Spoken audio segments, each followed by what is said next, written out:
Jangan sampai rakyat sudah nggak percaya kepada KPK dan penegak hukum lain termasuk para pemerintah, kita berantas sendiri. Saya siap pimpin. Pak Prabowo, Bapak ini jenderal, Pak. Jangan kalah sama tukang mebel.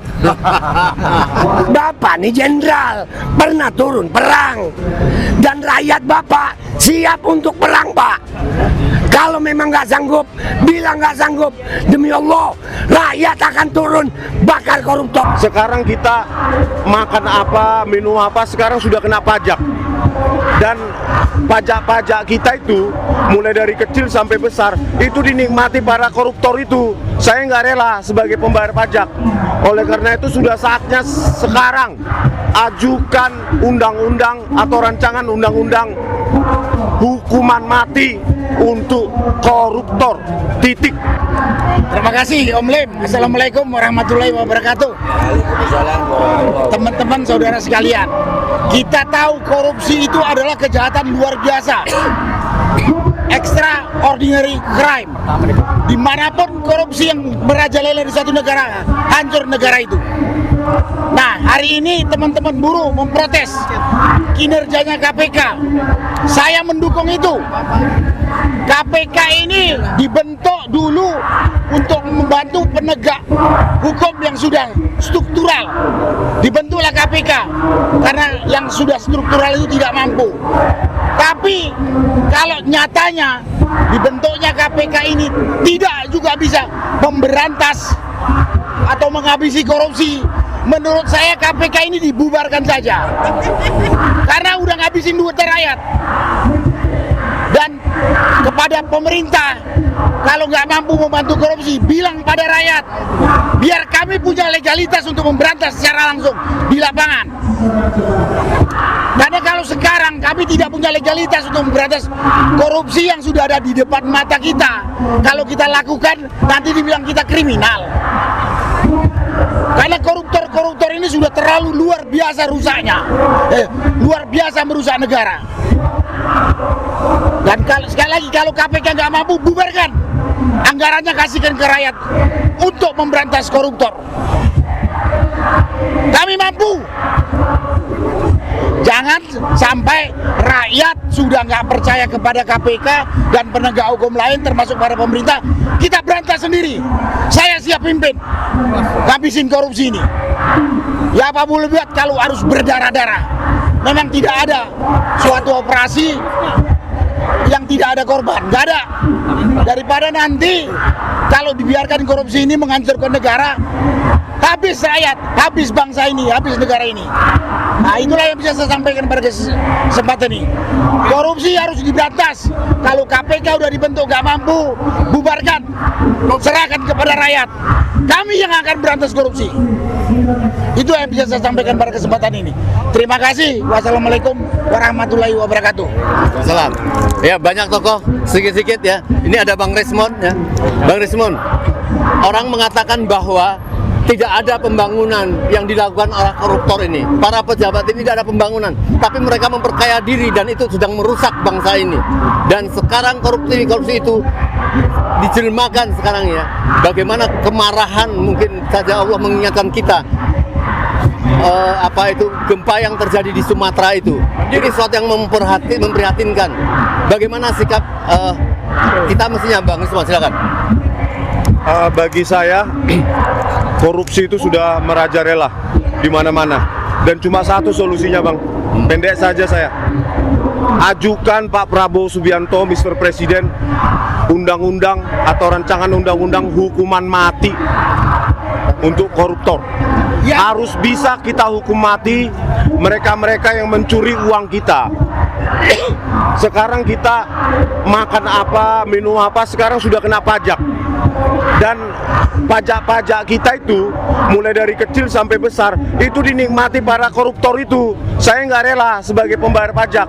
Oleh karena itu sudah saatnya sekarang ajukan undang-undang atau rancangan undang-undang hukuman mati untuk koruptor. Titik. Hukuman mati untuk koruptor. Ini untuk anak cucu kita. Kalau tidak, maka kita akan tetap miskin seperti ini.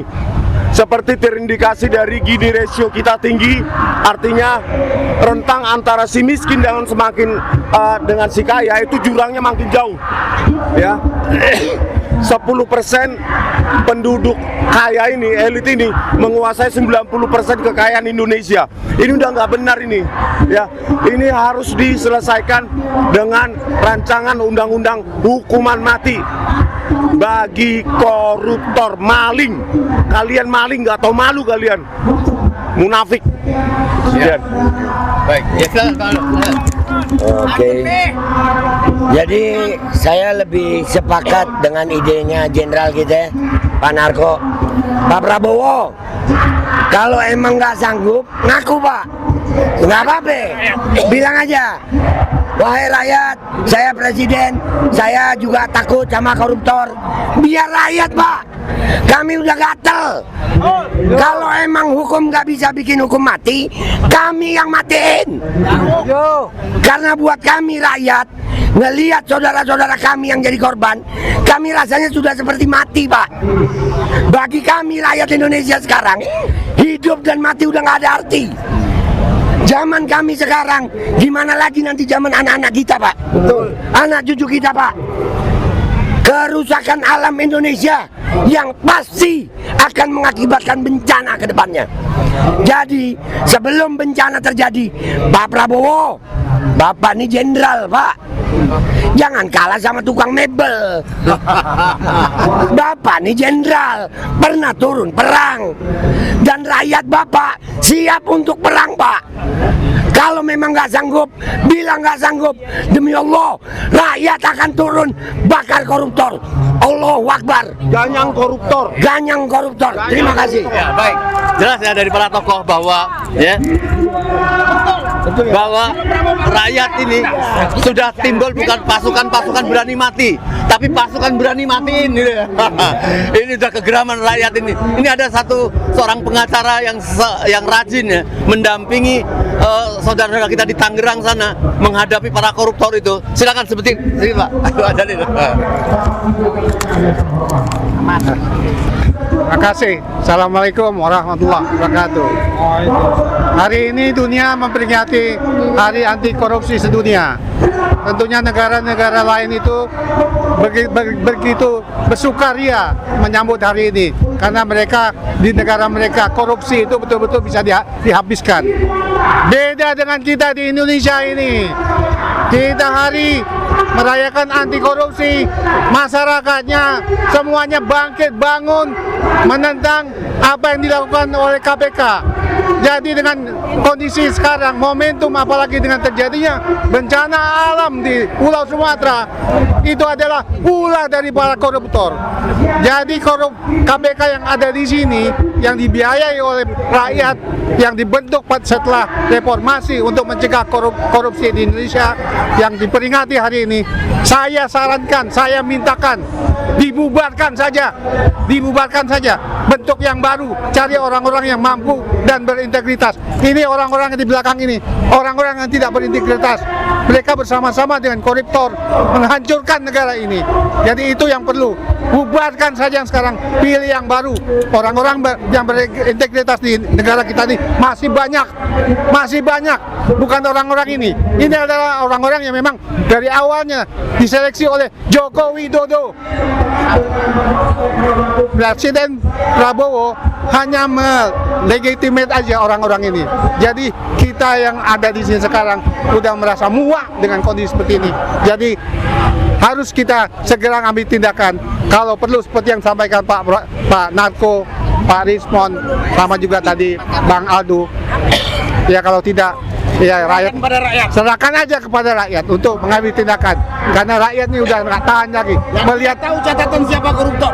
Mereka punya catatan yang lengkap dan mereka begitu terenyuh, sakit hati. Saudaranya di Sumatera sana ribuan yang mati, masih banyak lagi yang belum ditemukan.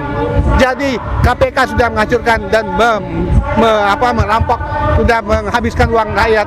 Sebaiknya momen sekarang ini KPK itu dibubarkan hentikan saja, ganti yang baru supaya kita bisa melihat ke depan, bisa memperbaiki negara ini. Terima kasih. Assalamualaikum warahmatullahi wabarakatuh. Baik, saya setuju juga bahwa gerakan demo ke KPK yang akan datang tentu harus mengosongkan orang-orang yang ada di dalam, menghabiskan anggaran tidak berguna. Bang Rismon tadi mengatakan ya korupsi ini mengapa harus dihukum mati? Karena ini bukan sekedar kejahatan. Koruptor itu betul-betul memakan dan menghisap darah rakyat. Sekarang hutan-hutan pembalakan di Sumatera yang kita kelihatan kayunya terbongkar semua ya. Orang rakyat sudah tahu itu ada pemiliknya, salah satu adalah Sukanto Tanoto, tapi tidak diapa-apakan. Banyak tokoh sekarang udah geram ya. Ada dari Solo ini ada Mbak Uri, silakan sedikit Mbak Uri. Ya.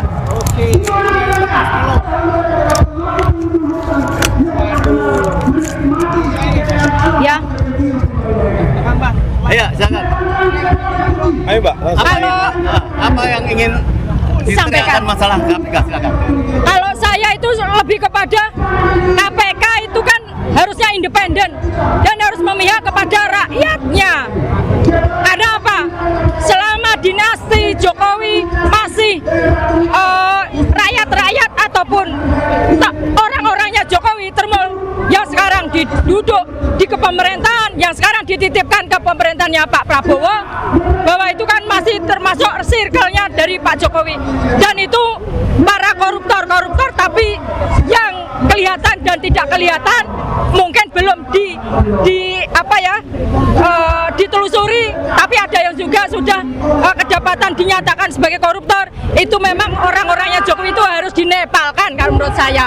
Orang-orang yang memperkaya dirinya sendiri itu, apalagi dari menantunya, anaknya seorang Jokowi itu seharusnya itu memang harus bertanggung jawab akan negeri ini, karena itu sudah membawa kesialan untuk bangsa Indonesia ini, terutama bencana-bencana yang ada di Indonesia itu kalau enggak ada sebab dan akibatnya dari ulah seorang Jokowi tidak mungkin seperti ini.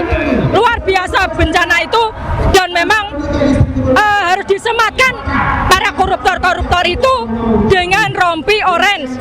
Rompi orange itu harus disematkan dan dikenakan dipakai oleh orang-orangnya, ante-antenya seorang Jokowi. Dan saya merasa dari Solo menyatakan malu sekali ya, apalagi dengan kondisi seperti ini.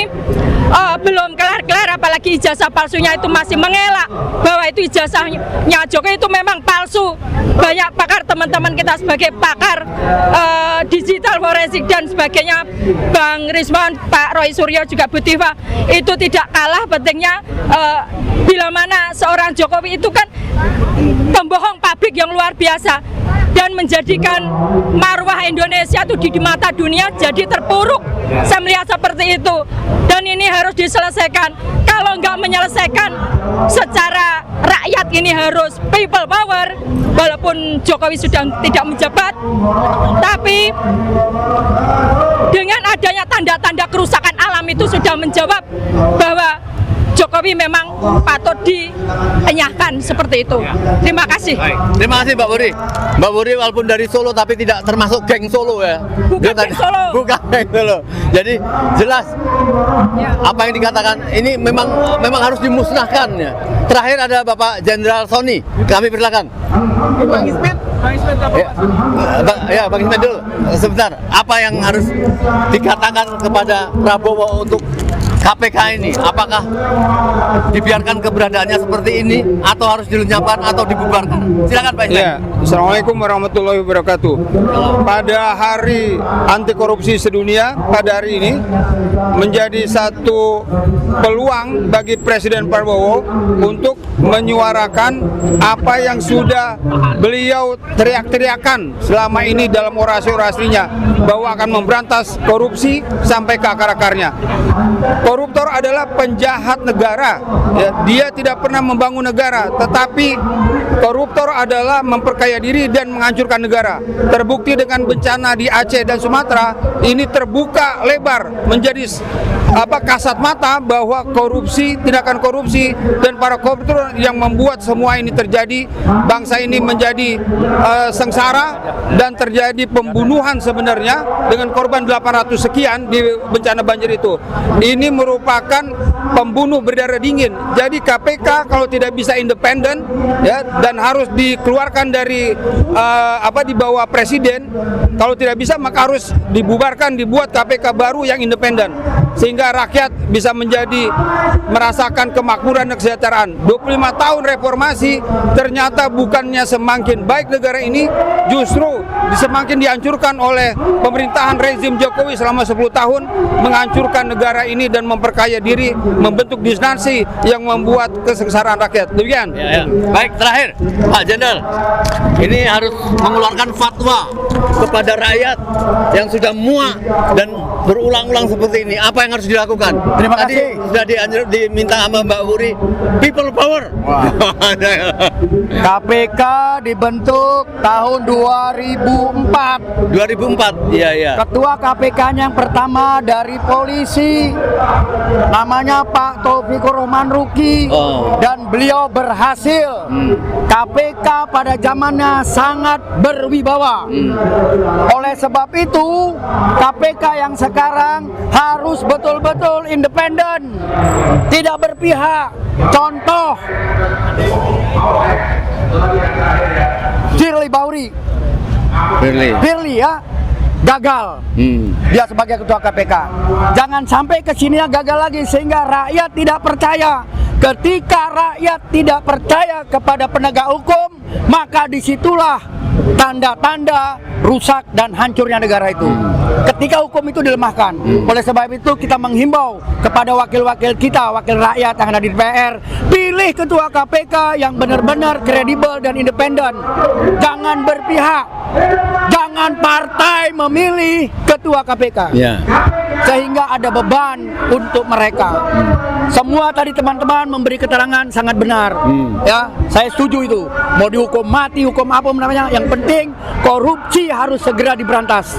Ya, karena ini membahayakan kelangsungan hidup bangsa dan negara kita. Terima kasih. Ya, baik. Terima kasih Pak Soni. Ya. Saudara, apakah Anda yakin bahwa hampir setiap minggu KPK digeruduk oleh gerakan-gerakan, ya, aliansi dan sebagainya dari rakyat? Apakah dikira mereka senang diberi giliran hanya orasi-orasi seperti ini? Yakinlah, ya, kita harus khawatir bahwa yang akan datang gerudukan KPK ini, rakyat meminta mengosongkan gedung KPK yang tidak ada gunanya, menghabiskan anggaran. Ini akan terjadi. Coba berpikir Pak Prabowo, kalau Pak Prabowo sendiri tidak ingin terjadi satu kerusuhan, maka sudah teriakan-teriakan bahwa nepalkan, itu akan terjadi dengan mudah. Oleh karenanya, ini semoga teriakan-teriakan rakyat terakhir di KPK ini untuk membenahi, untuk menangkap para koruptor yang sekarang rakyat sedang marah, yaitu terjadinya suatu musibah besar di Sumatera dan tentu akan terjadi hal-hal yang lebih berbahaya. Oleh karenanya, korupsi ini satu-satunya untuk memperbaiki bangsa dan tidak ada seorang pejuang sambil memperkaya diri dia memperbaiki negeri. Dia adalah koruptor dan harus dihukum mati. Sekian, assalamualaikum warahmatullahi wabarakatuh. Merdeka! Merdeka!